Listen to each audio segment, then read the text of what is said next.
ഞാൻ Mary Metilda. Stay inspired സീരീസിൻ്റെ പുതിയൊരു എപ്പിസോഡിലേക്ക് എല്ലാവർക്കും സ്വാഗതം. തെറ്റ് പറ്റുക എന്നുള്ളത് മനുഷ്യ സഹജമാണ്. തെറ്റുകൾ പറ്റിയാൽ നമ്മളത് തിരുത്തണം. എന്നാൽ തെറ്റ് പറ്റിക്കഴിഞ്ഞാൽ തിരുത്താൻ അവസരം കിട്ടാത്ത, അല്ലെങ്കിൽ തിരുത്തിയാലും വലിയ പ്രയോജനമില്ലാത്ത ഒന്നാണ് പാരൻറ്റിങ്.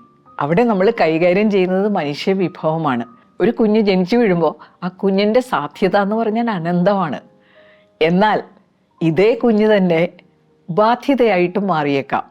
ഹ്യൂമൻ റിസോഴ്സ് എന്ന് പറഞ്ഞാൽ ഏറ്റവും വലിയ അസറ്റാണ്. അത് ലയബിലിറ്റി ആയിട്ട് മാറാനും ചാൻസ് ഉണ്ട്.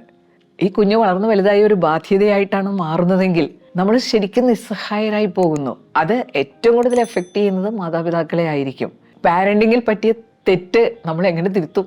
പിന്നീട് തിരിച്ചറിവുണ്ടായി പാരൻറ്റിങ്ങിൽ പറ്റിയ തെറ്റ് തിരുത്താനുള്ള ഒരു അവസരം വളരെ കുറവാണ്. അതുകൊണ്ട് നമ്മൾ ബുദ്ധിപരമായിട്ടൊരു കാര്യം ചെയ്യണം. പാരൻറ്റിങ് എന്നുള്ളത് വളരെ ഗൗരവത്തിൽ ചെയ്യേണ്ട ഒന്നാണ്. അവിടെ തെറ്റ് പറ്റിക്കഴിഞ്ഞാൽ അതിന് നമ്മൾ കൊടുക്കേണ്ട വില വളരെ വലുതായിരിക്കും. അതുകൊണ്ട് പാരൻറ്റിങ് സംബന്ധിച്ചുള്ള കാര്യങ്ങൾ അറിയാനും പഠിക്കാനും നമ്മൾ എപ്പോഴും തയ്യാറാവണം. കുറേ കഴിഞ്ഞിട്ട് അയ്യോ എനിക്ക് അബദ്ധം പറ്റിപ്പോയി എന്ന് പാരൻറ്റിങ്ങിൻ്റെ കോണ്ടെക്സ്റ്റിൽ പറഞ്ഞിട്ടൊരു കാര്യമില്ല. ഇന്നൊരു പാരൻറ്റിങ് വീഡിയോ ആണ്. നമ്മൾ പാരൻറ്റിങ്ങിൽ വരുത്തുന്ന ഒരു തെറ്റ്, ഒരു മിസ്റ്റേക്ക്, അതാണ് ഇന്നത്തെ പ്രതിപാദ്യ വിഷയം. അതിന് ഡബിൾ സ്റ്റാൻഡേർഡ് എന്ന് പറയും. നമ്മുടെ ജീവിതത്തിൽ പലപ്പോഴും നമ്മളിത് ചെയ്യാറുണ്ട്. വാക്കും പ്രവൃത്തിയും തമ്മിൽ അന്തരം വരുമ്പോൾ അത് ആ വ്യക്തിയുടെ ഒരു ഡബിൾ സ്റ്റാൻഡേർഡാണ്. ന്യായമല്ലാത്ത രീതിയിൽ നമ്മൾ പ്രവർത്തിക്കുന്നു. പാരൻറ്റിങ്ങിലും ഇങ്ങനെ സംഭവിക്കാറുണ്ടല്ലേ? ഒരു കാര്യം നമ്മൾ കുട്ടികളോട് ചെയ്യാൻ ആവശ്യപ്പെടുന്നു, നമ്മൾ ചെയ്യുന്നത് നേരെ വിപരീതമാകും. ചിലപ്പോൾ പലപ്പോഴും നമ്മൾ കുഞ്ഞുങ്ങളെ വളർത്തുന്നത് നമ്മുടെ സൗകര്യം അനുസരിച്ചാണ്. പക്ഷേ ഈ കുഞ്ഞ് വളർന്ന് വലുതാകുമ്പോൾ നമ്മൾ പ്രതീക്ഷിക്കുന്നത് മറ്റൊന്നാണ്. കുറേ ഡബിൾ സ്റ്റാൻഡേർഡ്സ് പാരൻറ്റിങ്ങിൽ സംഭവിക്കാറുണ്ട്. ഇതേക്കുറിച്ച് നിങ്ങളോട് സംസാരിക്കുന്നത് എൻ്റെ മകൾ ആഷയാണ്. സാധാരണ പാരൻറ്റിങ്ങിൽ വരുന്ന ഡബിൾ സ്റ്റാൻഡേർഡ്സ് എന്തൊക്കെയാണെന്ന് നമുക്ക് നോക്കാം. തെറ്റുകൾ സംഭവിക്കാതിരിക്കാൻ നമുക്ക് അങ്ങേയറ്റം ശ്രദ്ധിക്കാം. Hello every one. ഇന്നത്തെ വീഡിയോയിൽ നിങ്ങൾ ഇൻട്രൊഡക്ഷനിൽ കേട്ടതുപോലെ പേരൻറ്റിങ്ങിൽ ഉണ്ടാകാവുന്ന ചില ഇരട്ടത്താപ്പുകളെ പറ്റിയാണ് നമ്മൾ സംസാരിക്കുന്നത്. ചില ഡബിൾ സ്റ്റാൻഡേർഡ്സ്. അത് എൻ്റെ സ്വന്തം പേരൻറ്റിങ് രീതിയിലും അതുപോലെ ചുറ്റുമുള്ളവരുടെ പേരൻറ്റിങ് രീതിയിലൊക്കെ ഞാൻ നിരീക്ഷിച്ചിട്ടുള്ള ചില കാര്യങ്ങളാണ്. ഇത് നമുക്ക് എല്ലാവർക്കും ഒരു സെൽഫ് റിഫ്ലക്ഷൻ ഉപകാരപ്പെടുന്നതാണ് ഞാൻ കരുതുന്നത് കേട്ടോ.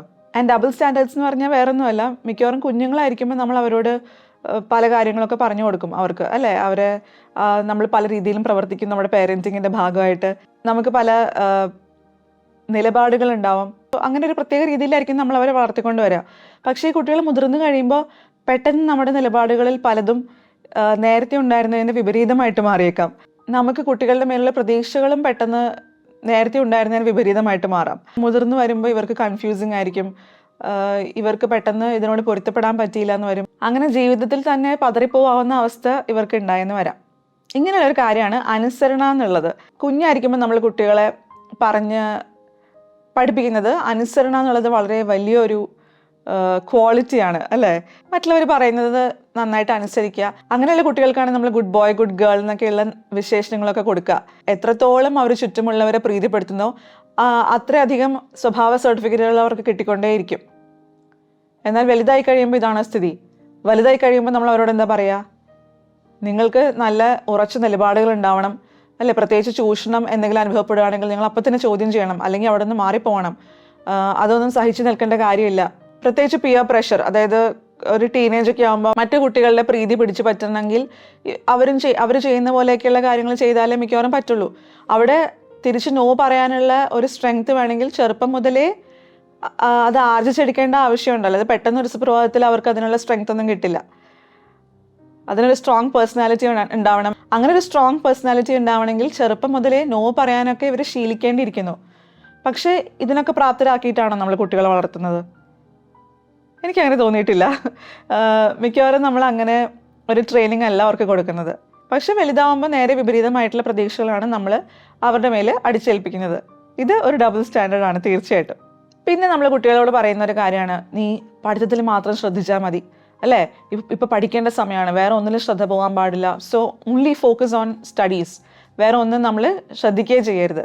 മിക്കവാറും കുട്ടികൾ നമ്മൾ ചിലപ്പോൾ ഫാമിലി ഫങ്ഷൻസിന് പോലും കൊണ്ടുപോകാറില്ല. ട്യൂഷനുണ്ട്, അല്ലെങ്കിൽ പഠിക്കാനുണ്ട്, അടുത്ത മാസം പരീക്ഷയാണ്, അടുത്ത ആഴ്ച പരീക്ഷയാണെന്നൊക്കെ പറഞ്ഞ് നമ്മൾ ഇതിൽ നിന്നൊക്കെ അവർ വിട്ടു നിർത്തും. അവർക്ക് ഇൻട്രസ്റ്റ് ഉള്ള പല ആക്ടിവിറ്റീസും, പാട്ട്, ഡാൻസ്, സ്പോർട്സ്, അങ്ങനെയുള്ള പല എക്സ്ട്രാ കരിക്കുലർ ആക്ടിവിറ്റീസിനും അവരെ പതിയെ നമ്മൾ പിൻവലിക്കും. അങ്ങനെ ഒരു കാര്യത്തിൽ മാത്രം ശ്രദ്ധ കേന്ദ്രീകരിക്കാൻ പഠിപ്പിച്ചിട്ട് പെട്ടെന്ന് വലുതാവുമ്പോൾ നമ്മൾ എന്താ പ്രതീക്ഷിക്കുക? ഇവരെല്ലാം മൾട്ടി ടാസ്കേഴ്സ് ആവണം, പല കാര്യങ്ങളും ഒരുമിച്ച് ചെയ്യാൻ പഠിക്കണം, ഒരു ഫാമിലി കൊണ്ട് നടത്തണം, അതിനോടൊപ്പം തന്നെ ജോലിക്ക് പോകണം, ജോലി ചെയ്യണം, കുട്ടികളെ നോക്കണം, അങ്ങനെ പല ഉത്തരവാദിത്തങ്ങളാണ്. പിന്നെ പ്രായമായ പേരൻസ് ഉണ്ടെങ്കിൽ അവരെ നോക്കണം, അവരുടെ കൂടെ ടൈം സ്പെൻഡ് ചെയ്യണം. പക്ഷെ ചെറുപ്പത്തിലേ നമ്മൾ ഇതിനൊന്നും അവർക്ക് ട്രെയിനിങ് കൊടുത്തിട്ടില്ല. അവരെ ഒരു കാര്യം മാത്രം ശ്രദ്ധിച്ച് ജീവിക്കാനാണ് അവരെ പഠിപ്പിച്ചിട്ടുള്ളത്. അതുപോലെ കുടുംബത്തെക്കാളും ബന്ധുക്കളെക്കാളും ഒക്കെ ഇമ്പോർട്ടൻസ് കൊടുക്കേണ്ടത് പഠിത്തത്തിനാണെന്ന് പറഞ്ഞാണ് നമ്മൾ അവരെ വളർത്തുന്നത്. പക്ഷെ വലുതാവുമ്പോൾ നമ്മൾ പ്രതീക്ഷിക്കുന്നത് അവർ ഫാമിലിക്ക് ഒരുപാട് ടൈം കൊടുക്കണം, അവർ നല്ലൊരു കുടുംബസ്ഥൻ അല്ലെങ്കിൽ കുടുംബസ്ഥയായി മാറണം എന്നൊക്കെയാണ്. ഇതും ഒരു ഡബിൾ സ്റ്റാൻഡേർഡ് ആണ് അല്ലേ? അടുത്തൊരു കാര്യം, കുറേ പേർക്കെങ്കിലും കുട്ടികളെ സ്വതന്ത്രരാക്കുന്നത് അത്ര താല്പര്യമുള്ളൊരു കാര്യമല്ല. ഇതെല്ലാം ഇവർക്ക് തന്നെ ചെയ്തു കൊടുക്കണം, എല്ലാം മൈക്രോ മാനേജ് ചെയ്യണം, കുട്ടികളുടെ എല്ലാ കാര്യങ്ങളും നമ്മൾ തീരുമാനിക്കണം, നമ്മൾ വേണം ഡിസിഷൻസ് എടുക്കാൻ. അങ്ങനെ ചെറുപ്പത്തിലെ ഇവർക്ക് ഒരു തീരുമാനം എടുക്കാനോ കാര്യങ്ങൾ സ്വയം ചെയ്യാനോ ഒന്നുള്ള ഒരു ട്രെയിനിങ്ങോ അതിനുള്ള അവസരങ്ങളോ ഒന്നും ലഭിക്കുന്നില്ല പല കുട്ടികൾക്കും. എന്നിട്ട് പെട്ടെന്ന് വലുതായി കഴിയുമ്പോൾ ഇവർ തനിയെ കാര്യങ്ങൾ ചെയ്യണം, ഇവർ ഉത്തരവാദിത്വം ഏറ്റെടുക്കണം, ഇങ്ങനെയുള്ള പ്രതീക്ഷകളൊക്കെയാണ്. പക്ഷെ അത് പെട്ടെന്ന് സംഭവിക്കുമോ? അത് സംഭവിക്കാൻ വളരെ ചാൻസ് കുറവാണ്. ചെറുപ്പത്തിലെ ഇതൊക്കെ ശീലിച്ചാലാണ് അവർക്ക് സമയമാകുമ്പോൾ നന്നായിട്ട് ഉത്തരവാദിത്തങ്ങൾ ഏറ്റെടുക്കാനൊക്കെ പറ്റുള്ളൂ. ഇനി ഇതിൻ്റെ മറുവശം കൂടി ഉണ്ട് കേട്ടോ. ചില മാതാപിതാക്കളെങ്കിലും കുട്ടികളെ സ്വതന്ത്രരാക്കാൻ ധൃതി കാണിക്കുന്നവരുണ്ട്. അവർക്ക് എത്രയും പെട്ടെന്ന് കുട്ടികളെ സ്വതന്ത്രരാക്കണം, അവരെ സ്വയം പ്രാപ്തരാക്കണം, അങ്ങനെയൊക്കെയുള്ള ചിന്തകളാണ്. പക്ഷേ ഇങ്ങനെ ധൃതി കാണിക്കുമ്പോൾ എന്താ പ്രശ്നം? ഒന്നാമത് ഒരു പ്രായം എത്താതെ, അവർക്ക് അതിനുള്ളൊരു മെച്യൂരിറ്റി എത്താതെ അവർക്ക് അങ്ങനെ കംപ്ലീറ്റ്ലി സ്വതന്ത്രനായിട്ട് കാര്യങ്ങൾ ചെയ്യാനൊന്നുള്ള പ്രാപ്തി ഉണ്ടാവില്ല. അതിനുള്ളൊരു സൈക്കോളജിക്കൽ ഡെവലപ്മെൻറ്റ് സംഭവിക്കണം അല്ലേ? അതിനുള്ള സൈക്കോളജിക്കൽ മെച്യൂരിറ്റി എത്തണം. പക്ഷേ അതിന് മുമ്പേ നമ്മളിങ്ങനെ ധൃതി കാണിക്കുമ്പോൾ ചിലപ്പോൾ നമ്മളിൽ നിന്ന് അവർ സ്വതന്ത്രരായേക്കാം, നമ്മളെ അധികം ഡിപ്പെൻഡ് ചെയ്യാതെ അവർ കാര്യങ്ങളൊക്കെ ചെയ്യുന്നുണ്ടാവാം. പക്ഷെ അവർ ഡിപ്പെൻഡ് ചെയ്യുന്നുണ്ടാവുക മറ്റുള്ളവരെ ആയിരിക്കും, പുറത്തുള്ളവരെ, അവരുടെ സുഹൃത്തുക്കൾ അല്ലെങ്കിൽ വേറെ ആരെങ്കിലും. അങ്ങനെ നമ്മുടെ തണലിൽ നിന്ന് മാറി മറ്റുള്ള ആരുടെയെങ്കിലും തണലിലായിരിക്കും അവർ ജീവിക്കുക. അതാണ് അവിടെ സംഭവിക്കുക. അതൊരിക്കലും ഗുണകരമായിട്ടുള്ളൊരു കാര്യമല്ലല്ലോ. അപ്പോൾ എന്ത് പറ്റും? നാച്ചുറലി നമ്മളിൽ നിന്ന് അവർ അകന്നു പോകും. എന്നിട്ട് ഈ നമ്മൾ തന്നെ അവസാനം പരാതി പറയും അല്ലേ? ഇവരെ ഒരു ടീനേജ് എത്തുമ്പോൾ അല്ലെങ്കിൽ കുറച്ചുകൂടി മുതിർന്ന് കഴിയുമ്പോൾ നമ്മൾ അവരോട് ചോദിക്കും, നീ എന്താ എൻ്റെ അടുത്ത് വരായിരുന്നത്? അങ്ങനെ ഒരു പ്രശ്നം ഉണ്ടായപ്പോൾ നീ എന്തുകൊണ്ട് എന്നോട് ആദ്യം പറഞ്ഞില്ല? നമുക്കിത് പരിഹരിക്കാമായിരുന്നല്ലോ. അങ്ങനെയുള്ള പരാതികളൊക്കെ ആയിരിക്കും നമുക്ക് ഉണ്ടാവുക. ചിലപ്പോൾ അവർ വലിയൊരു പ്രശ്നത്തിൽ പോയി ചാടിക്കഴിഞ്ഞിട്ടായിരിക്കും നമ്മളിത് റിയലൈസ് ചെയ്യുക. പിന്നെ നമ്മൾ കുട്ടികളെ വളർത്തുമ്പോൾ എത്രത്തോളം അവരെ വ്യത്യസ്തരാവാൻ നമ്മൾ അനുവദിക്കുന്നുണ്ടെന്നുള്ളതും നമ്മൾ ആലോചിക്കേണ്ട ഒരു കാര്യമാണ് അല്ല. അതായത് അവർക്ക് അവരുടേതായിട്ടുള്ള യുണീക്നെസ് അത് പ്രകടിപ്പിക്കാൻ നമ്മൾ അവരെ അനുവദിക്കാറുണ്ടോ? ചിലപ്പോൾ കുഞ്ഞുങ്ങൾ ഒരു പൂവിന് നിറം കൊടുക്കുമ്പോൾ അൺകൺവെൻഷനലായിട്ട് ഉള്ള നിറങ്ങളൊക്കെ കൊടുത്തുനിന്ന് വരാം. ചിലപ്പോൾ ഓരോ ഇതളിനും ഓരോ നിറം, നമ്മളൊരിക്കലും കാണാത്ത തരത്തിലുള്ള നിറങ്ങളൊക്കെ ഒരു പൂവിന് കൊടുത്തേക്കാം. അപ്പോൾ നമ്മൾ അവരെ മിക്കവാറും വിമർശിക്കുക ചെയ്യുക അല്ലേ? അവരുടെ ആ ഒരു ക്രിയേറ്റിവിറ്റി പ്രോത്സാഹിപ്പിക്കുന്നതിന് പകരം നമ്മൾ പറയും, അയ്യേ ഇതെന്ത് നിറം, ഇത് പൂവിന് ഇങ്ങനത്തെ നിറമൊന്നും ഉണ്ടാവാറില്ല.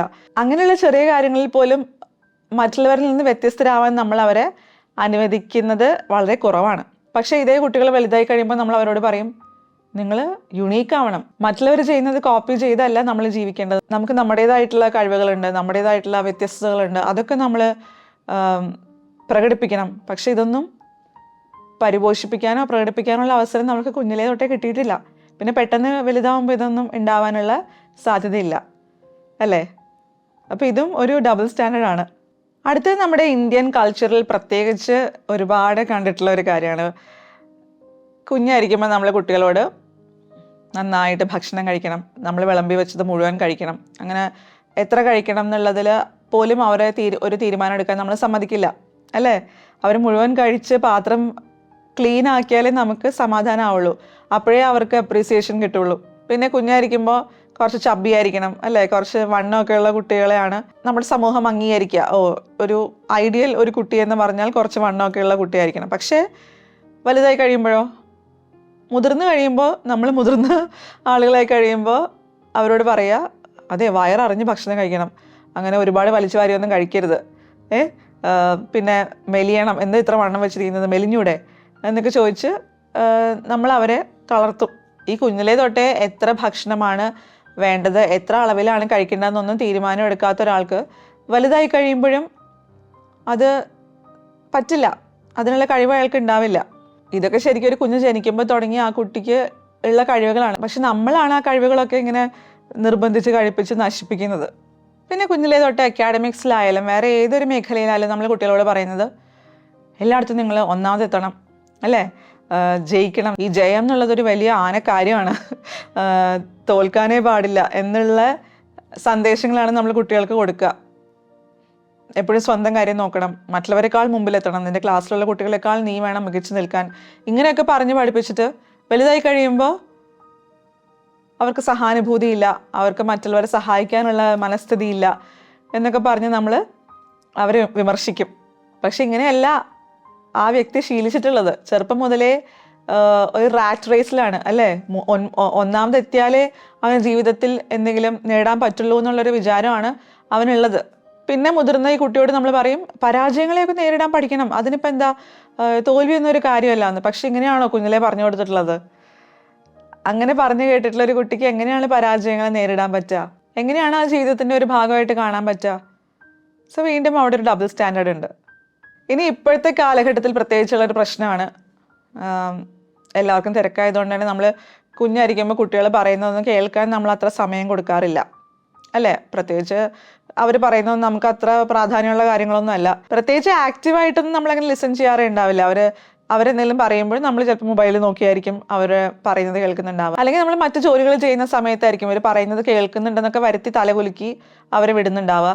എന്നിട്ട് ഇതേ കുട്ടികൾ ടീനേജിലെത്തുമ്പോൾ നമ്മൾ പരാതി പറയും, ഓ അവളിപ്പോൾ എൻ്റെ അടുത്തൊന്നും പറയുന്നില്ല, അവൻ കൂട്ടുകാരുടെ കൂടെയാണ് കൂടുതൽ ടൈം സ്പെൻഡ് ചെയ്യുന്നത്, എൻ്റെ കൂടെ സമയം ചിലവഴിക്കാനേ അവന് ഇഷ്ടമില്ല. പക്ഷെ അവർ കുഞ്ഞായിരിക്കുമ്പോൾ അവരോട് നമ്മൾ ചെയ്തത് ഇതൊക്കെ തന്നെയാണ്, നമ്മളും അവർക്ക് സമയം കൊടുത്തിട്ടില്ല. അങ്ങനെ വരുമ്പോൾ അവർ പതിയെ നമ്മളിൽ നിന്ന് അകലും. അതുകൊണ്ട് അത് അവരുടെ കുറ്റമായിട്ട് കണ്ടിട്ട് കാര്യമില്ല, നമ്മളാണ് തെറ്റിദ്ധരുത്തേണ്ടത്. ഇനി അവസാനമായിട്ടൊരു പോയിന്റ്, അതും ഇപ്പോഴത്തെ കാലഘട്ടത്തിൻ്റെ ഒരു പ്രത്യേകതയാണ്. നമ്മളിപ്പോൾ എല്ലാം നമുക്ക് അളവിലധികം ലഭ്യമാണ്. അപ്പോൾ അതുകൊണ്ട് തന്നെ നമ്മൾ കുട്ടികൾക്കും ഇതുപോലെ എല്ലാം അവർക്ക് വാങ്ങിക്കൊടുത്ത്, അവർക്ക് വേണ്ടതെല്ലാം ചെയ്തു കൊടുത്ത്, വേണ്ടതും വേണ്ടാത്തതും ഒക്കെ ചെയ്തു കൊടുത്ത് അങ്ങനെയാണ് നമ്മൾ അവരെ വളർത്തുക. അവരെ ഒരു തെറ്റ് ചെയ്യാൻ പോലും സമ്മതിക്കില്ല, അല്ലേ? അതായത് ഒരു ട്രയൽ ആൻഡ് എററിലൂടെ കാര്യങ്ങൾ മനസ്സിലാക്കാനുള്ളൊരു സാവകാശമോ അവസരവും നമ്മൾ അവർക്ക് കൊടുക്കാറില്ല. നമ്മൾ തന്നെ എല്ലാം ചെയ്തു കൊടുക്കും. ഒരു തെറ്റ് പോലും വരുത്താൻ അവരെ സമ്മതിക്കില്ല. എല്ലാം കറക്റ്റായിട്ട് ചെയ്യുന്നുണ്ടോ എന്നൊക്കെ മൈക്രോ മാനേജ് ചെയ്ത് നമ്മൾ അവരെ കൊണ്ട് നടത്തും. എന്നിട്ട് വലുതാകുമ്പോൾ അവർക്ക് ഫ്രസ്ട്രേഷൻ ഒന്നും സഹിക്കാൻ പറ്റുന്നില്ല, അവർക്ക് നിരാശകളെ എങ്ങനെ ഉൾക്കൊള്ളണം എന്നറിയില്ല. ഇതൊക്കെ അവരുടെ പ്രശ്നമായിട്ട് നമ്മൾ പറയും. പക്ഷെ ഇതിനുള്ളൊരു ട്രെയിനിങ്ങോ അവസരങ്ങളോ ഒന്നും നമ്മൾ അവർക്ക് കൊടുത്തിട്ടേ ഇല്ല. അവർക്ക് ആദ്യമായിട്ടൊരു നിരാശ നേരിടേണ്ടി വരുന്നത് അവർ ടീനേജിലെത്തുമ്പോഴോ അല്ലെങ്കിൽ അവർ കുറച്ച് വലുതായി കുറച്ചുകൂടി മുതിർന്ന് കഴിയുമ്പോഴൊക്കെ ആയിരിക്കും. അപ്പോൾ അവർക്ക് സഹിക്കാൻ പറ്റില്ല, സ്വാഭാവികം. ചെറുപ്പത്തിലേ ഇതിനൊക്കെ പ്രാപ്തരാക്കിയാലാണ് അവർക്ക് വലുതാവുമ്പോഴും ഇതൊക്കെ നേരിടാനുള്ള കെൽപ്പുണ്ടാവുള്ളൂ. ഈ വീഡിയോ നിങ്ങൾക്ക് ഇഷ്ടമായി എന്ന് വിചാരിക്കുന്നു. ഉറപ്പായിട്ടും നിങ്ങളുടെ അഭിപ്രായങ്ങളൊക്കെ അറിയിക്കണം. Thank you for all the feedback. പല കമൻറ്റുകളും വളരെ മോട്ടിവേറ്റിംഗ് ആണ്. അതുപോലെ നിങ്ങളുടെ ക്രിറ്റിസിസംസിനും സജഷൻസിനും ഒക്കെ നന്ദി. പിന്നെ ഈ വീഡിയോയുടെ താഴെ നിങ്ങൾക്ക് ഇതുപോലെ അനുഭവപ്പെട്ടിട്ടുള്ള അല്ലെങ്കിൽ നിങ്ങൾ നിരീക്ഷിച്ചിട്ടുള്ള ചില ഡബിൾ സ്റ്റാൻഡേർഡ്സ് ഒക്കെ ഉണ്ടെങ്കിൽ അതും അറിയിക്കണം. Thank you. വീഡിയോ നിങ്ങൾക്ക് ഇഷ്ടപ്പെട്ടെന്ന് കരുതുന്നു. ഷെയർ ചെയ്യാനും ലൈക്ക് ചെയ്യാനും കമൻറ്റ് ചെയ്യാനൊന്നും മറക്കരുത് കേട്ടോ. അടുത്ത ആഴ്ച പുതിയൊരു വീഡിയോയുമായിട്ട് നമുക്ക് വീണ്ടും കാണാം. Thank you.